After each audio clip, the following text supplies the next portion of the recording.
These are the wonderful bale-type tombs that you get at places like Burford Church.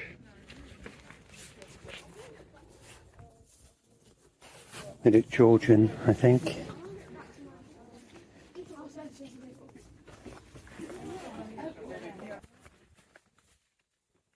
Almost looks like an RAF type sign.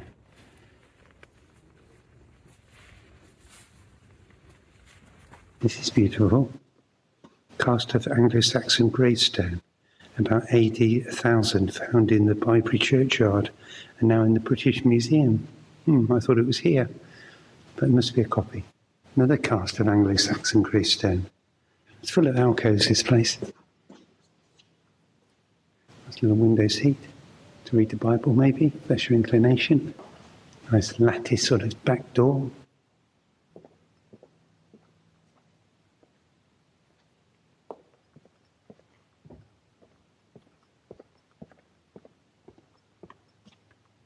It's a beautiful church.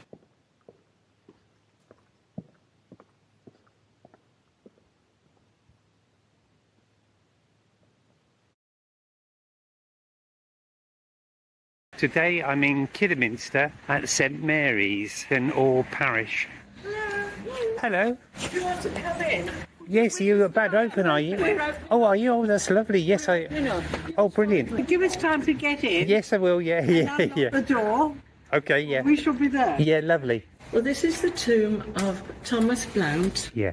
and his wife, and they were inhabitants of Kidderminster, Yeah. and they had the children, which you can see back, the 5 children, and the one on the right, the extreme right, is the one in swaddling clothes. Because it almost looks like an Egyptian mummy in a way, does it? Yeah. Yeah. You can see the fish at his feet and the lion. It's an alabaster tomb, and this chappie over here Yeah. is his son. They're all sort of relatives. Uh-huh. They're amazing, aren't they? That one. This is, that's Edward, Yes. and this is Mary Neville and Mary Wigmore, both Marys. Oh, okay. And the tomb actually has been moved. Oh, right. It was against one of the walls over there, and if you go to the back, you'll see that it's very roughly. Okay, and that's why. That's why. Yeah. But if you look at her costume, you see the lovely rough Oh, it's beautiful, isn't it? and Yeah. studied Oh, yeah. embellishments Yes. around her Wow. and her dress. Amazing. And she has a special headdress here as well, which goes Ah, on the yeah. back. And the font's very interesting. It looks Victorian to me, but... It is. The clerestory windows, it's known as a clerestory. Right. Those are Hardman, again, manufactured in Birmingham.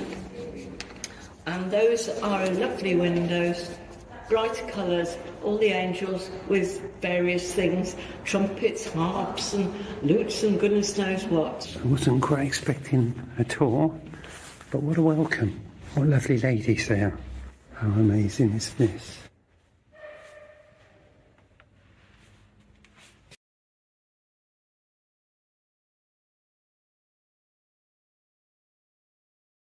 Well, I'm back at St Swithun's in Wickham, Hungerford. I've been here 3 times, and in the previous 2 times I was unable to open the door, even though it's meant to be open all the time. But today, the 3rd time, is the 3rd time lucky, because I've been able to open the door, and we're just about to venture inside.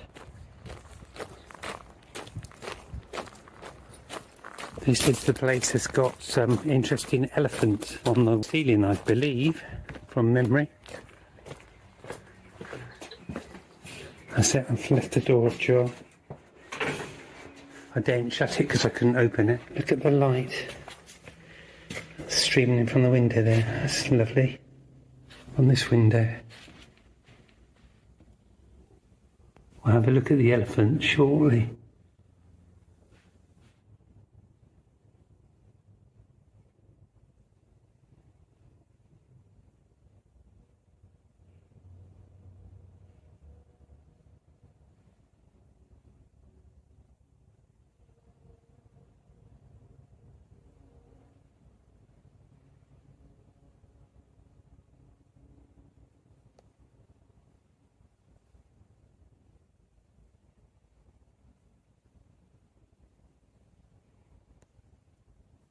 Well, the elephants and I would like to thank you for joining us on this journey, and we'll see you without the elephants in the next one. It'd be lovely to hear. Is that all right? Is it? Yeah. So this is St Serph's Church in Dunning, built reputedly on the site where Saint Serph himself, a 7th century Pictish saint, slew a dragon, allegedly by whacking it on the bonds with his staff. Oh, right. Yeah. St George needed a lance, but St Serph just had a plain old bishop's staff to slay a dragon, so amazing. Yeah. And the original, the church was built in around 1190, so it's a 12th century church. The bell tower is the oldest part. And also winged skulls and things like that. Yeah. Which are quite uplifting, apparently. I don't know. Yeah, yeah. I've seen quite a few of those with the urns. Oh, yeah, yeah. Lo and behold, we had this pulpit. He loves the pulpits. He loves getting in them, don't you? It's quite interesting because it comes down to arches. Well, obviously they've got charters and stuff as well. So there was a charter in 1219, if memory serves me right, which mentioned St Serph's, but the arches, they used a lot of masons from Durham to build it. They were very active in the area, and the window up here has a carved a Romanesque arch in it. Oh, yes. Yeah. This one here, though, is kind of almost on its way to being Gothic. They call it transitional or early English. And the oldest thing actually in this whole building is the slab right there in the corner. Oh, right. That was found under the nave here in the early 1800s. The experts have dated that as far back as the 7th century, so you think there was a monastic site here before. Maybe it was St Serph himself, so the Pictish saint. And some hunting dogs. Oh, right, they look like frogs to me. I look like frogs leaping.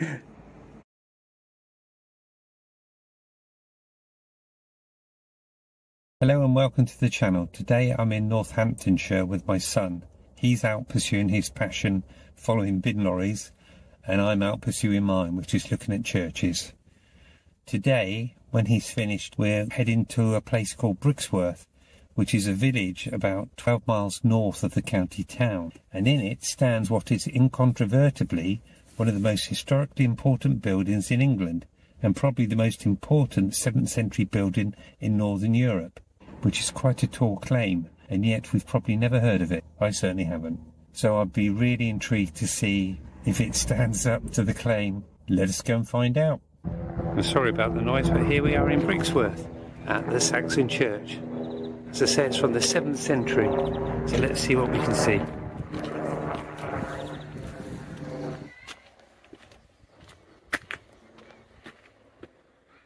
This Grade 1 church is an outstanding example of Anglo-Saxon architecture. Amongst a number of changes, a spire was added in the 14th century, which was struck by lightning in the 18th century. The stone engraving near the entrance is known as the Brixworth Eagle and is probably from the Roman villa to the north. The west tower has a ring of 6 bells dating from 1622, with the most recent addition cast in 1993.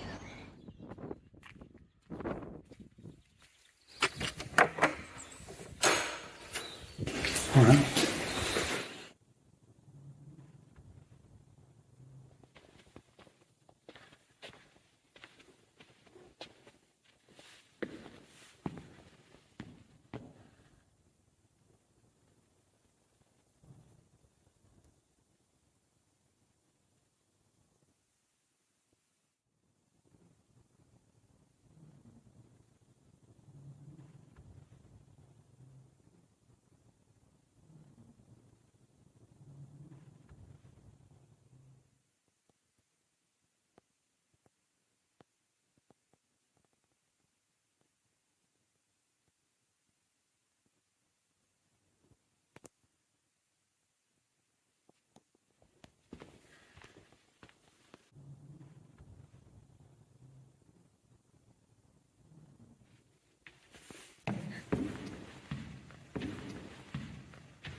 But I really enjoyed looking at this basilica-type church. It's amazing to think that if my son hadn't been passionate about bin lorries, I wouldn't even be in this area today and wouldn't have discovered it. There we are, the round tower. That's the most unusual feature, and there's only 4 of those in the country, I think, from what I gather. On behalf of my Victorian friend and myself, we'd like to thank you for joining us on this journey. Let us touch the Saxon part of this building.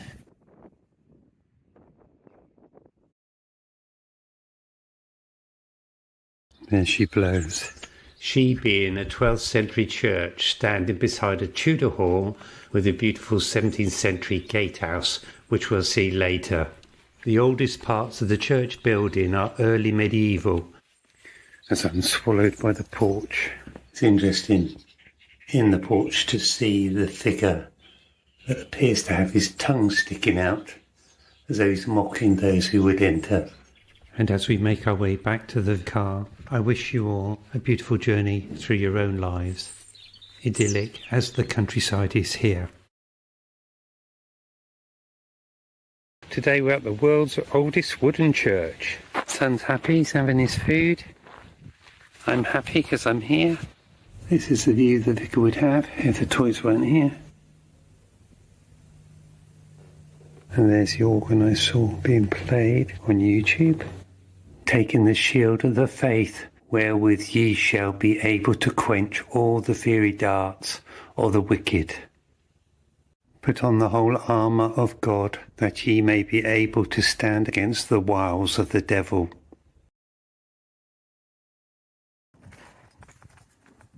And look at the exterior afterwards. Enter into his gates with thanksgiving, and into his courts with praise. It's a short but wide porch, I imagine, because the college kids, college adults, and they need more room for them to get in a hurry, I should think.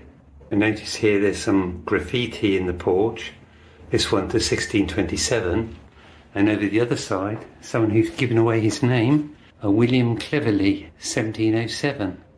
I imagine he was wealthy enough not to mind signing his name to it, or stupid enough to leave it. Whether he would have got the cane then, don't know whether he's an adult, might even be the master, who knows. Right, let us enter. Got a thick piece of wood there. Look at that lovely font. That's amazing. That looks really old. 12th century, well, I think that's pretty old. The 12th century font was at one time in the old chapel at Elmore Court.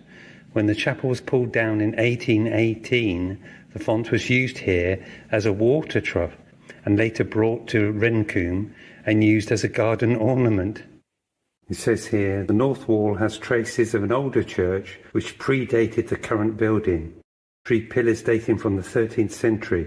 From the outside, it is possible to see how these pillars were part of the arcade leading to the north arm.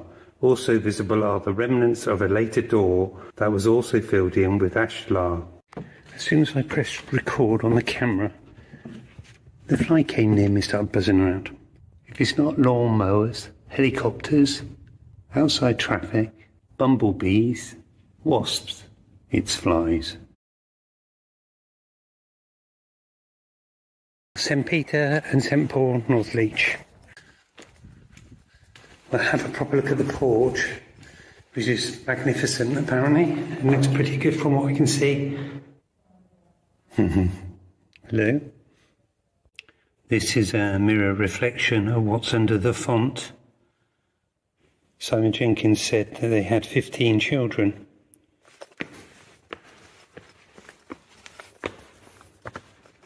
This is quite high up. Mind you, it's quite a tall ceiling, so maybe that's why.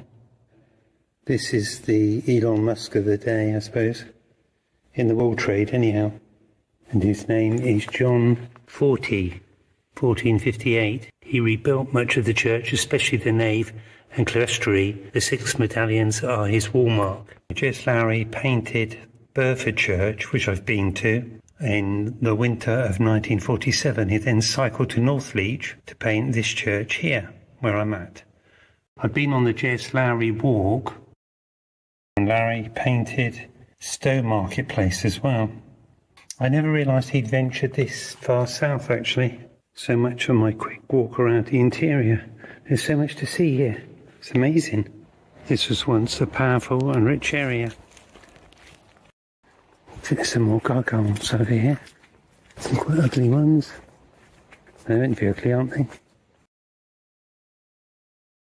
This is what I call my Lawrence of Arabia moment. There's a bit in the film where he gets to the Suez Canal and the music around it always bursts into my mind at these moments. It's music by Maurice Jarre, which are absolutely superb. Lawrence of Arabia is one of my favourite films. So there's na na na na na na na na na na na na na, that sort of thing.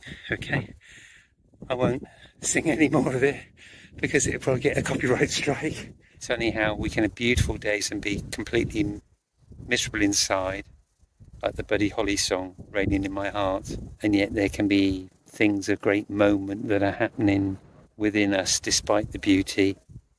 This is St Clement's Church in Hope Cove.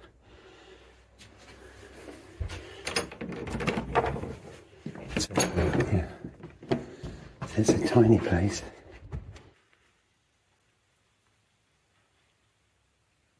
Which is quite nice.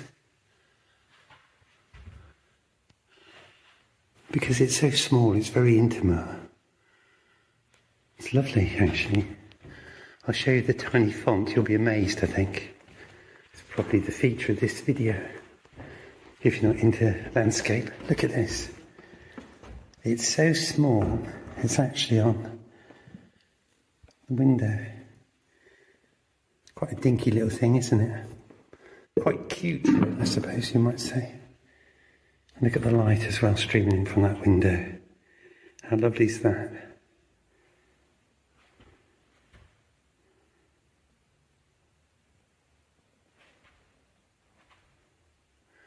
How lovely too is the light on the side here.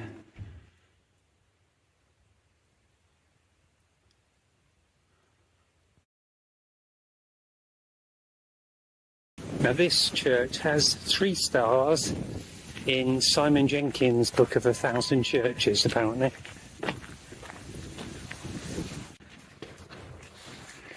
Old Aldworth Chance, yes, I was reading about this before I came, that's why I wanted to come here.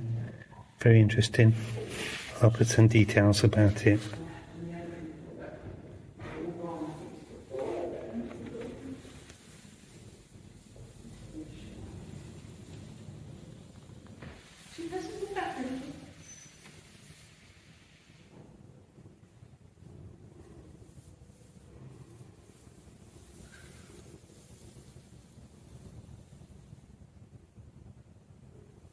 And there was a poet who did a poem to the fallen in the First World War. He's actually buried in the graveyard. I'm going to see if I can locate it. I think the name's Binion, if I'm pronouncing that correctly, I'm not sure. But let's see if we can find it. Apparently it's meant to be towards a lynch gate. And then we have to veer off towards a hedge. Have you found it, have you? She got it. Thank you. And often it's the interplay of the light and the darkness that gives our lives meaning. Greetings and welcome to the channel.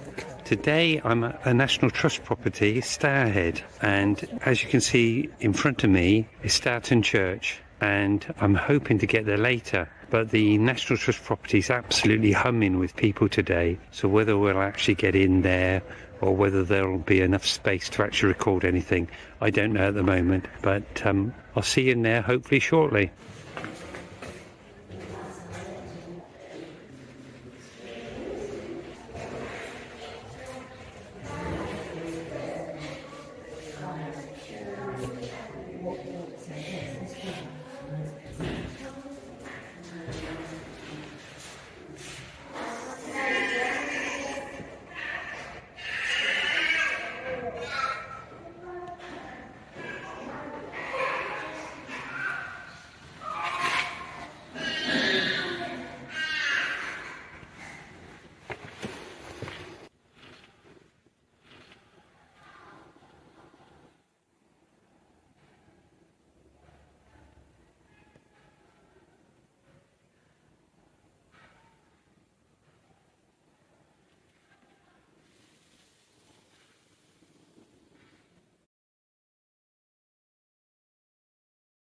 What a lovely church.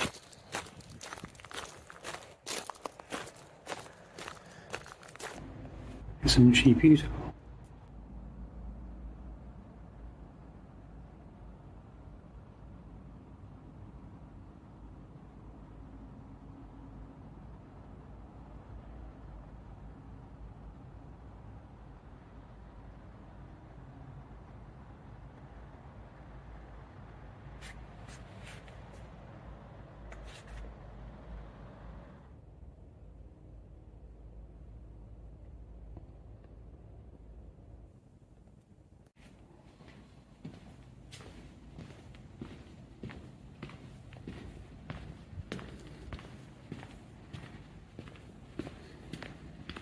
I think we'll have a wander around the exterior now. This is a lovely little find.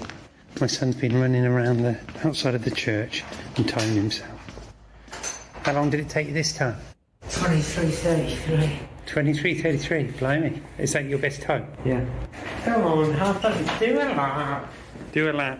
Well, I'll have to do a slow lap first because... Yeah, do a slow lap, then do running. I'll do a slow lap and then I'll probably do a slower lap. No, I'll do a slow lap because I need to film the...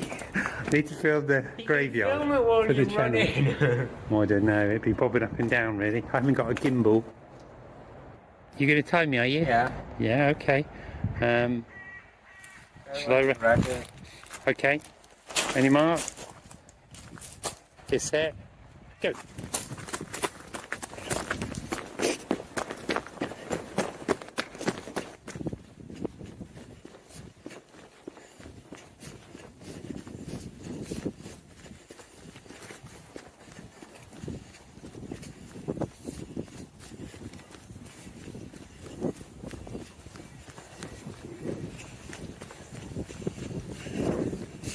Difficult to run and film. That's 29. That's not too bad, really, with a phone. Maybe I'll turn it off and do it without. I'm running with a phone. Oh, you're running... Oh, okay, yeah. Yeah, but it's in your pocket. No. Oh, okay. Well, I'm quite pleased being 6 seconds behind. I thought I was probably about a minute behind you. Yeah. Okay. You gonna go again, are you? I think we discovered a new sport.